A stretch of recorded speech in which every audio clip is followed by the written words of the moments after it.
Hello everyone, good morning, welcome to my new blog. তো আজকে হচ্ছে আমাদের কার্শিলংয়ের ডে 2।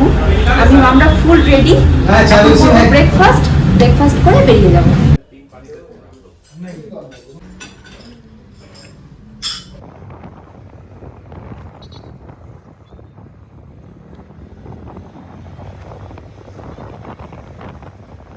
তো এখন আমরা এসেছি হনুমান টপে, একবার দেখে।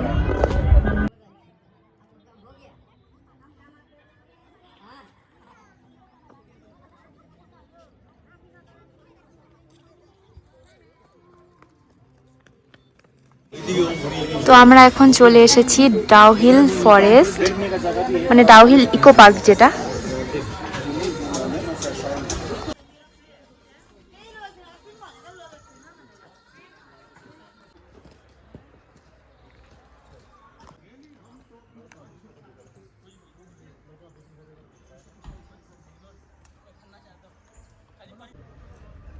প্রত্যেকটা গাছে এখানে ছোট ছোট ঘরের মতন করেছে।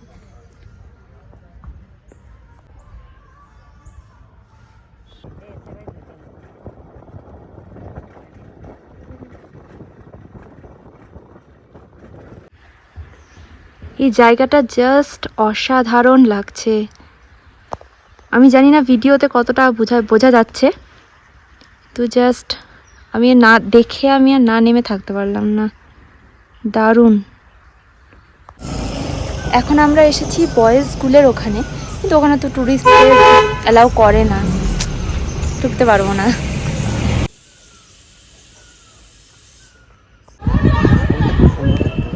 এই যে সেই ফেমাস স্কুলটা অসাধারণ দেখতে, অসাধারণ, খুব সুন্দর। এখানে সব বাচ্চারা আই থিঙ্ক খেলা করছে, অসাধারণ দেখতে।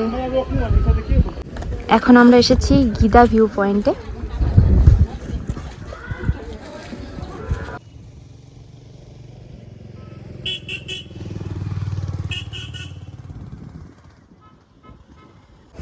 আমরা এখন এসেছি রোহিণী পার্কে, তাই তো? হ্যাঁ।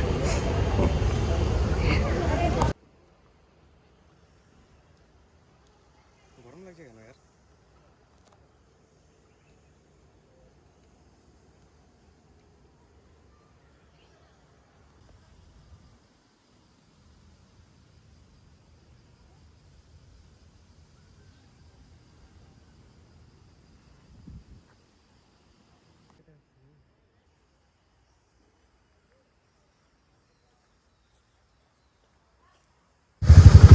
এই পার্কে দেখার কিছু নেই, তাই আমরা বেরিয়ে যাচ্ছি। তো আজকের মতন আমাদের ঘোরাফেরা শেষ। সবই ঘুরলাম মোটামুটি, একটা জায়গা শুধু ঘোরা হলো না, সেটা হচ্ছে চার্চটা। অ্যাকচুয়ালি ওই চার্চটায় তো ট্যুরিস্টদের যাওয়া অ্যালাউড নেই বলছে ওখানে, যে গার্ডরা আর কি ওখানে ছিলেন। ওই যে বয়েজ স্কুলটা যেটা আছে ওটা অ্যাকচুয়ালি বোর্ডিং স্কুল, তো ওই রাস্তাটা দিয়েই যেতে হয় চার্চটা। তো যেহেতু ওটা বোর্ডিং স্কুল, সেহেতু ওখানে মানে ট্যুরিস্টদের যাওয়া অ্যালাউড নেই, আর সেই জন্য চার্চেও যেতে দিচ্ছে না। আগে হয়তো যেতে দিত, এখন তো যেতে দিচ্ছে না, কোনো ট্যুরিস্টকেই যেতে মানে দিচ্ছে না। তো তবুও আমরা অনেক চেষ্টা করলাম যাওয়ার, কিন্তু যেতে পারলাম না। ওখানকার একটা আন্টি আমাদের বলেছিলেন যে 6টার পর গার্ড চলে যায়, তো 6টার পর তোমরা যেতে পারবে, 6টার পর চাইলে যেতে পারো। তো আমরা অন্য জায়গায় ঘুরে টুরে আবার গেছিলাম, 6টা, সাড়ে 5টা, পৌনে 6টা নাগাদ গেছিলাম আবার, যে যদি গার্ড না থাকে তাহলে আমরা যাব। কিন্তু আমরা অনেকক্ষণ ওয়েট করলাম, গার্ড ওখানেই ছিলেন, গার্ডের ওখান থেকে মানে সরলেনই না, আর সন্ধ্যা লেগে গেছিলো অনেক। তো যাওয়াটা একটু রিস্ক হয়ে যেত, যেহেতু সন্ধ্যা লেগে গেছিলো আর আমাদের হোটেলেও ফিরতে হতো, তাই শুধু সেটাই আর কি যাওয়া হলো না। কি করা যাবে, কিছু করার নেই। কালকের দিনটাও আমরা আছি, কালকেও কিছু কিছু জায়গা ঘোরার আছে। তো আজ এতটুকুই, দেখা হচ্ছে আবার নতুন একটা ব্লগে। Bye bye.